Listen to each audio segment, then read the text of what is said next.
Welcome to the Online Success Journey podcast, your opportunity to discover and learn from entrepreneurs like yourself. This is not your typical podcast, but a place where you can get the real story and find out how real people encounter speed bumps and detours, but journey through to find success. Now here's your host for the Online Success Journey podcast, Patience. Hello everyone and welcome to Online Success Journey. This is episode 275. Today we have Bob Wheeler. Screwed for Personal Growth has cross-pollinated with his accounting practice to create a new approach to personal finances. His passion is to help others gain insight about how their emotions trigger financial decisions. Hello, Bob. Hey, how are you doing? It's great to be here. Oh, thank you so much. I know the client here is anxious to hear your story, so let's get started with the basics. Can you tell my client a bit about your background, what you did before you started your online business? Sure, absolutely. So I am a CPA. I do tax prep and financial strategies for people. I originally went to college so I could be a lawyer, and I decided I didn't like that. And I was good with numbers. And so I got into accounting, got my CPA license. I also, at the same time that I was doing that, I was doing stand-up comedy and ended up becoming the CFO of the world famous Comedy Store in Hollywood. And so I worked with a lot of entertainment people. I still work with a lot of entertainment people. And one of the things that I found with a lot of my accounting clients in the creative world and in the business world, that they were making financial decisions that had nothing to do with good common sense, but it had more to do with emotions. And so I ended up starting to explore the relationship between money and emotions. And then I ended up getting certified in somatic therapy, which is basically body-based therapy. And I've sort of combined all of those together to create the money nerve. And I teach workshops, and I give talks, and I lead process groups, and I just work with people one-on-one, anybody that's trying to have a healthier relationship with their money. Background, Bob. Okay. I didn't know there is emotion in money. Yeah. Thank you. What is the most dangerous belief an entrepreneur can have? I think the most dangerous belief is believing that we're not capable, or that we don't deserve it, or that we're not enough. I think that a lot of people create these limiting beliefs in their head, and fear is a big factor in people not moving forward. I know you said you wanted to be a lawyer, then you moved into accounting, then you are a stand-up comedy. But why do you do what you do, Bob? Well, I get bored really easy. So I like to keep myself active and entertained. And I'm a very left brain, right brain person. So just doing the numbers isn't enough, and just doing the creative isn't enough, because if I'm just doing creative, I have that part of me that wants to be very practical, make sure I'm bringing in the money. But then I need to be able to have the creative side to have expression. So I like to jump into multiple things. I'm very much a multitasker, and it just keeps me more engaged and stimulated. How do you keep focus? You are everywhere. You are spinning 100 plates. How do you keep an eye on one? You have to stay very organized. I have lists, and I have calendars, and I've got a great team of people that help keep me on point. But yeah, I'm very organized. I keep a lot of stuff in my head. I'm weird in the fact that, in the middle of tax season, I wake up in the middle of the night doing tax calculations in my head. So, it's for me, it's a challenge, and I enjoy it. So I make it all work. Okay. Tell us how emotions impact our financial decision making. So a lot of people aren't conscious of the fact that we're making a lot of decisions emotionally. We might go out and buying a house, or we might go out and buy a really nice car. And the motivating factor is we want our friends to think we're successful. We want our parents to be proud of us. And so we do things not because it makes the most sense. It's because we feel like we might get rewarded with compliments. Or if I'm feeling really not good about myself, I might not spend any money on myself. I might just decide that I don't deserve it.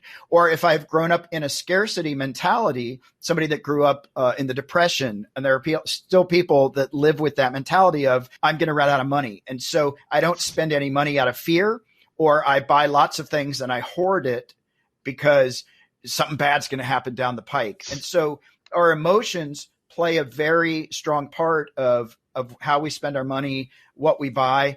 I mean, a great example of bringing up emotions around money is when you go out to a restaurant with a group of friends, how do you split the bill? Does somebody pay for the whole bill? Do you split it equally among everybody, or do you figure out who had the apple pie, right? And that brings up so much emotions for people, because I don't want to pay for somebody else having a drink, or why should I have to pay for any of it? And so it brings up a lot of emotions, even in something as simple as splitting a check at a restaurant. So how can we get over this and, well, I don't know, maybe have a healthy relationship with money, and we think then we deserve it? Absolutely. Well, the thing is this, sometimes we don't get over it, right? Sometimes we still get angry about certain things, or we get really sad, or we get really happy. But if we're at least conscious about it, if we're at least aware that, oh, that's something that triggers me, then I can at least not go into reaction, and I can just say to myself, oh, look, here's that piece again where I get really emotional. And so that if I'm conscious of all those things, then I can better navigate my finances, knowing that I get triggered in certain ways. And I can also, though, as I start to get more conscious of the things that seem to self-sabotage me, I can start doing work on that. I can look at, what is the benefit of this negative pleasure? What is the benefit of overdrafting my bank account? What is, and because it might be reaffirming that I don't deserve things, or that I'm not capable of managing my money. And once we can start to see those things, we can either work on changing our habits, we can work on affirmations and mantras, but we can actually start to have a game plan that takes us to a better place once we're aware of what we're carrying with us, what our baggage is. Wow. And now you're telling us we need money therapy? what is that?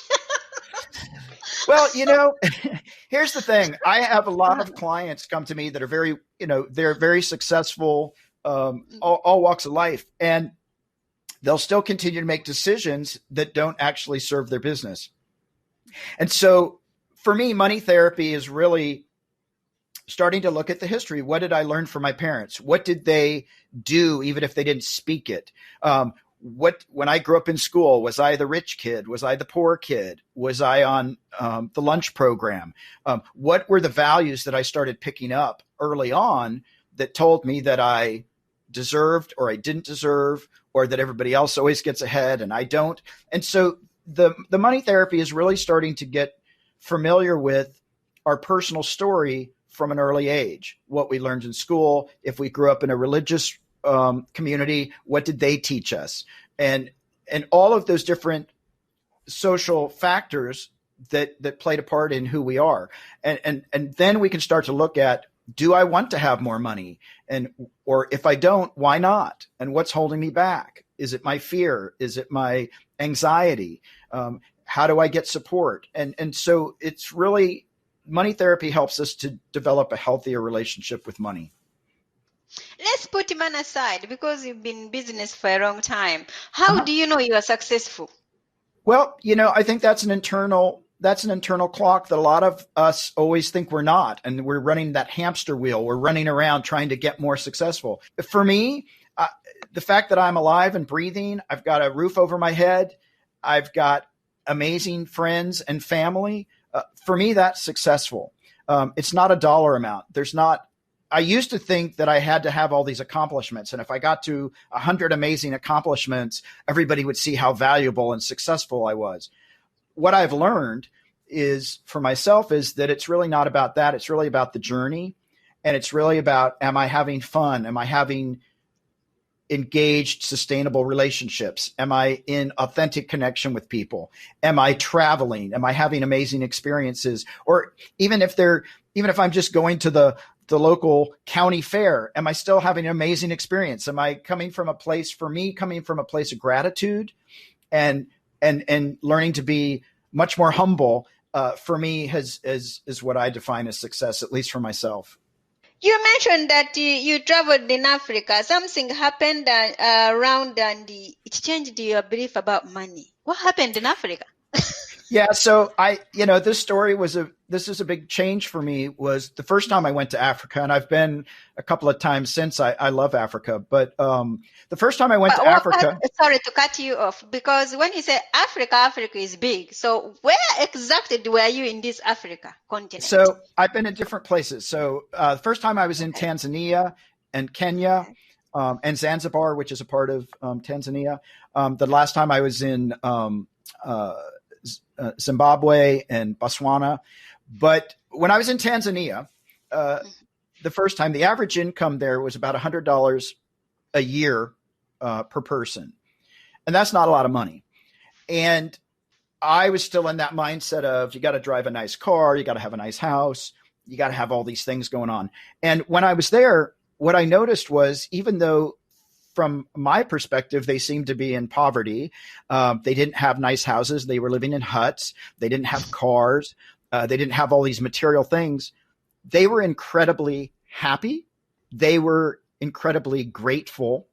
And they were incredible about just sharing with us, with me, whatever they had. If I needed something, they would just give it to me. And there was just a sense of community, and they all just seemed very, very happy. And it just blew my mind. And I couldn't understand it because they didn't have all the boxes marked off about what it is to be successful, to be happy. And so when I came back to the US, to my Mercedes and my job, I had to really look at all that and say, wow, these things, they're nice, but are they bringing me fulfillment? Are they bringing me what I want in my life? And it was a real big shift for me to go from this place of I am my accomplishments to, can I come from a place of gratitude? Can I come from a place of a wide welcome for everybody, regardless of their income status? And so for me, it was a game changer in how I viewed the world. Okay, you work with a lot of people and you've met a lot of successful people, but can anyone be an entrepreneur, or are some people more cut out for it than others? Well, I think certainly anybody can be an entrepreneur, but I do think it takes a certain kind of energy to be an entrepreneur. There are some people that I work with that are very comfortable getting a steady paycheck, knowing where their next dollar is coming from, having everything very set. And for them, entrepreneurship is a stressful kind of thing. There are other people that are willing to just jump in and roll with it, because as an entrepreneur, you get thrown so many different things. And, I have a friend of mine, she was telling me she runs a bed and breakfast. And somebody was saying to her, wow, that's so amazing. You're an entrepreneur. You have your own business. And she jokingly says, yeah, that means I get to clean the toilets when nobody else shows up. So, right, as an entrepreneur, we're doing everything. We've got to be all those things. I don't know that it is for everybody, but for me, being an entrepreneur is an opportunity to have a little more control over your life. But again, if that's not your comfort level, really it's finding what is your comfort level. And if the comfort level is because of fear or because that's just your comfort level. And so being an entrepreneur, I don't think it is for everybody, but I think anybody can do it if they're willing to put the time and energy into it. But certainly if there's somebody out there that doesn't feel like they have the skill set, but they certainly have the desire, I think passion goes a long way. What have you learned from business as a whole? What have I learned from business as a whole? Well, I think for me, business is just one part of my life. I think business is amazing. It's great. And for me, it's a means to an end. For my business, it's allowed me to travel. It's allowed me to meet people. It allows me to create and be able to give back. So I think business is really important, whether it's working for a business or owning your own business. I think it gives you an opportunity to connect with other people. When I am interacting with other people, I'm looking for a win-win-win. I want to be a win for me. I want it to be a win for my clients, and I want it to be a win for my staff. I want everybody to feel engaged and that they're getting something out of it. And so for me, business is about relationships. Business is not about transactions. I would rather keep a relationship with a client and lose money rather than make an extra $5 and lose the client. In your businesses, do you have a mentor or a coach yourself? I don't at the moment. I do not have a mentor or coach, but I certainly have. I do a lot of personal work on my own. So I work in process groups with other people that are business owners or other people that are mentors, and we sort of all help hold each other accountable, because I always want to make sure that I'm doing the work. I don't ever want to let myself or anybody else put me up on a pedestal where I can get pushed off of it. So it helps me to really work with other people and get support around the things that I'm doing. So I don't have a single mentor, but I certainly stay engaged with other people that are successful to just keep me accountable. What is the most valuable thing your successful friends has told you? I would say the most common thing that's been really coming up in the last several months is, and these are people head of Goldman Sachs. These are some major players. Every single one of them has said to me, it's about sustainable relationships, that business is about relationships. And I was already on that track, but it's just been being reaffirmed constantly. That's the most important thing, is that when you're in business with somebody else, it's about a relationship. It's a give and take. What changes have you done within your business regarding what is happening around the world? How have you pivoted to new changes? Yeah, so for us, we're considered essential because we help get the tax stuff going. One of the things we did was, we reached out to all the clients and said, hey, it's a crazy world out there. Make sure you take a breath and don't panic. And what we've done is, one of the things, because I've had this happen a couple of times where the economy has gone really bad and people are freaking out.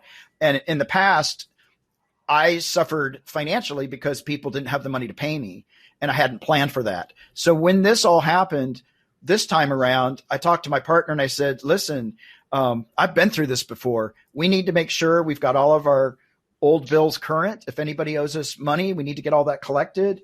And then we just need to be more accommodating. If clients are struggling, we work out payment plans or we discount things. We're trying to really work with our clients because they've been with us for a long time. And just because things have changed and people are in a panic mode doesn't mean we're just going to abandon our clients just because they're in a hard space. So for us, it was really about, we just want to make sure that everybody else's problems don't become our problems, but also that we still have compassion and empathy for people being in tight spots. We've no longer have people come into the office. We're doing everything by Zoom now. And we're really just trying to make sure that we're protecting our staff and protecting our clients. And I think the biggest thing, though, that I'm experiencing from a lot of my clients is there's just a lot of fear about uncertainty. And so the main thing I think that we provide right now, in addition to our services, is providing people that comfort level that there's somebody with them and that it's going to be okay. What is one thing that has contributed to your success?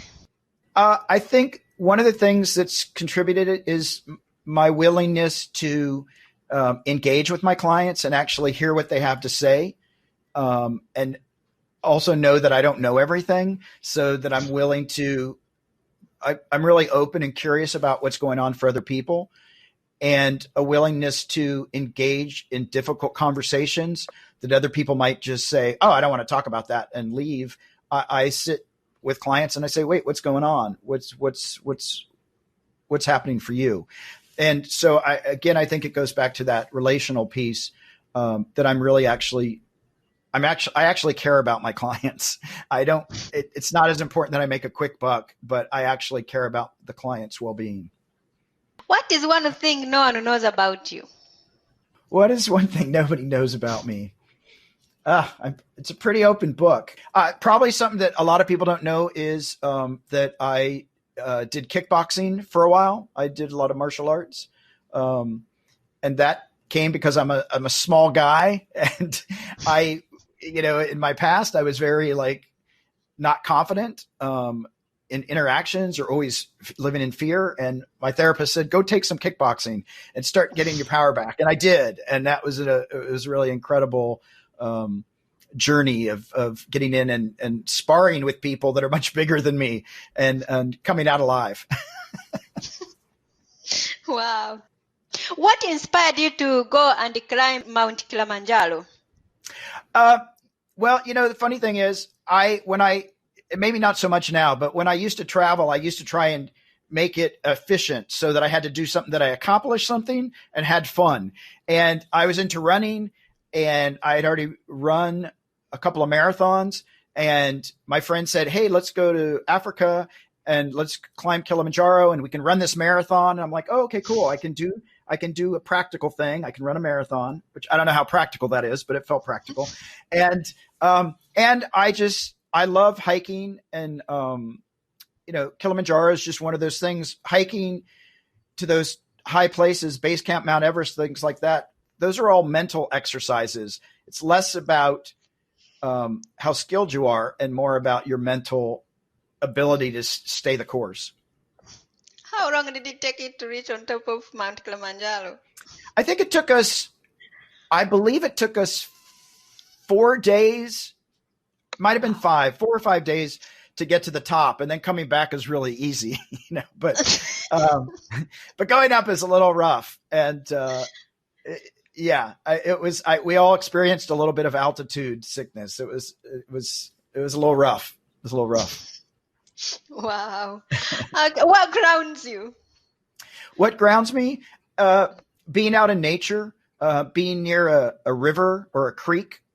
I love to just go out and be in the quiet. And I think hiking to Kilimanjaro, doing base camp, Mount Everest, just being up in nature without a lot of people, to me is incredibly grounding and just gets me connected. Tell us about baby steps. You talk about that happened in Nepal while you were tracking to base camp. Yeah. So yeah, absolutely. So one of the things that when I first got to base camp, when I got to Nepal, I brought some friends and we were going to hike to base camp. And it was my second time to Nepal. And it's expensive to go to Nepal from the States. And so we hiked the first day just to get to where we were going to start our trek. And at the end of the day, everybody said, Bob, this is really hard. Let's just go back. Let's just go back to Kathmandu and cancel this trip. And I said, we just spent a whole bunch of money. I'm not going back. I'm trying to be practical here. And so what I said to everybody was, instead of trying to figure out if we're going to make it to base camp, what if we all just agree to hike for an hour? And then when we finish the hour, let's decide if we want to continue on. And so what we did was, for the first 3 or 4 days, every hour we would stop and decide as a group if we wanted to keep going or turn back. And what happened was, by the third or fourth day, we started, instead of doing an hour, we said, let's hike for 3 hours. Let's hike for 5 hours. That by the time we got to base camp, we had done it in just, several small hikes versus one large trek. And what I've found is, whether it's hiking a mountain, whether it's running a marathon, whether it's dealing with our finances, if we take it in digestible bites and take baby steps, it's a lot more effective and less overwhelming, so that we can move forward. Wow. Thank you for sharing. What are you still doing in the way you work that you just know you have to stop doing? One of the things that I have to stop doing is staying at work too late. I always there's always one more thing. And even though I know better, I sometimes will stay a little bit longer than I should. So that's my goal in 2021 is to leave work on time. Tell my friend about the magic moment, the day it suddenly all went right for you. When it all went right. I think probably, for many, many years, life was, I operated from a place of fear, and I got involved with an organization called Radical Aliveness, and it's somatic bodywork and leadership. And it really helped change my mindset and really helped me work through a lot of my past. And I think there was a certain point as I was doing all that work that I finally felt like, wow, I'm finally showing up for myself. And it just all from there seemed to come together. And even if there were obstacles, I felt that I could work through them from a place of confidence instead of a place of fear. If you are going to keep a note to yourself in your pocket every day, what would be written on it? Grateful and humble. What is the best business book you have ever read? The Power of Focus. If your business was down to its last $100, how would you invest it? I'd probably take the $100 and go out and have a really nice meal with everybody around me and celebrate. Celebrate because you are broke now. Celebrate because I'm still alive and breathing. So as long as I'm alive and breathing, okay, the journey continues. Yes, you are right. If you had to close every business you have and start a new one, what would it be? I always wanted to have a pet store. I love animals. So I think I would either start a pet store or a hiking expedition organization, help people travel. What sort of pets? Exotic pets? I love exotic pets. I've had parrots. I've had all kinds of things. Fish, dogs, cats, rabbits, ducks. The reason I ask because you are always in those mountains. That's why I ask exotic pets. Yep. Okay. What's your next chapter? What's my next chapter? I love traveling. I'm working on a couple of, I also, in my spare time, I've been writing a couple of scripts and we're pitching those, and I'm working on a couple of potential TV shows. And so I would love to be able to travel and just be able to be in connection with more people. Let's talk about your business. Tell us more about it. So the business I have right now, in addition to my accounting firm, is I have the Money Nerve. And what that is, it's a resource website, and we have a podcast, and we talk to people about money and emotions. We have an online course called Mastering the Emotions of Money. We work with people one-on-one. Pre-COVID, I was doing workshops with, groups of people, and we would do experiential stuff and explore our history. And so we're really just a resource for people that want to have a healthier relationship with money. The podcast is talking about money and people's beliefs and people's money blocks.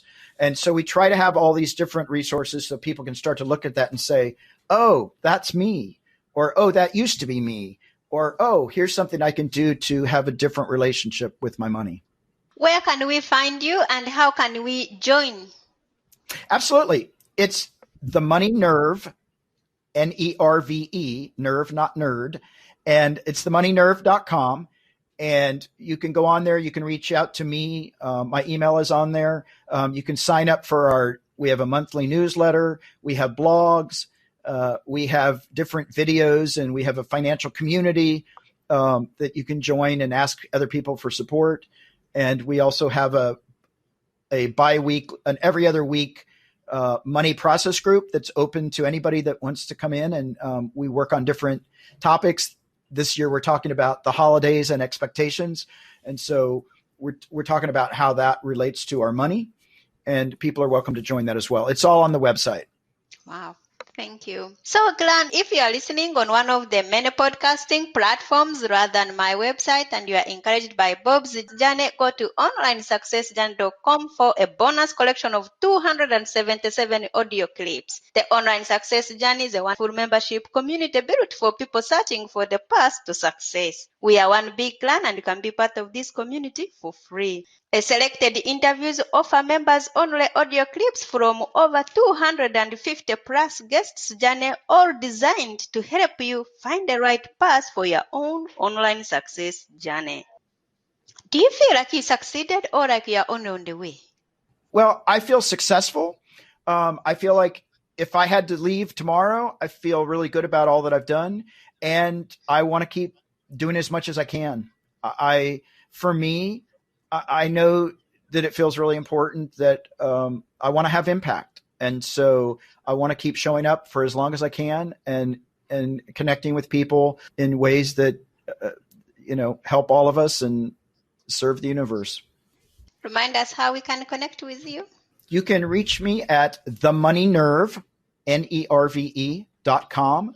And my email is there. All of our resources are there. We love people to reach out. We reach back out. I've got a great team of people, and we're really there to help people remove the stigma of shame around financial literacy. Bob, it's been great to have you here to share your online success journey with us. Thank you so much. I so appreciate it. And I love that you're out there trying to give people great information so that they can empower themselves and live the fullest lives that they can. Oh, thank you. That's a wrap, clan. This is not the end of the journey. We hope you've enjoyed listening to part 1 and want to be sure you know there is a second part to this and every journey podcast at onlinesuccessjourney.com, filled with even more success tips, uplifting stories, and even a bit of fun. There are dozens of episodes only available to the members of the Online Success Journey clan. Check out the website and click on Join the Clan for more information. Patience would like to thank you for listening to this podcast, and she has a free audio gift for you at her website. Go to onlinesuccessjourney.com for instant access to this gift. Of course, you know that listening to the journeys of others helps each of us chart our own path, so make sure you're subscribed to be notified as each new interview is posted. There are so many ways to stay connected to the Online Success Journey and to listen in. And if you're enjoying the podcast, we appreciate your help in telling others.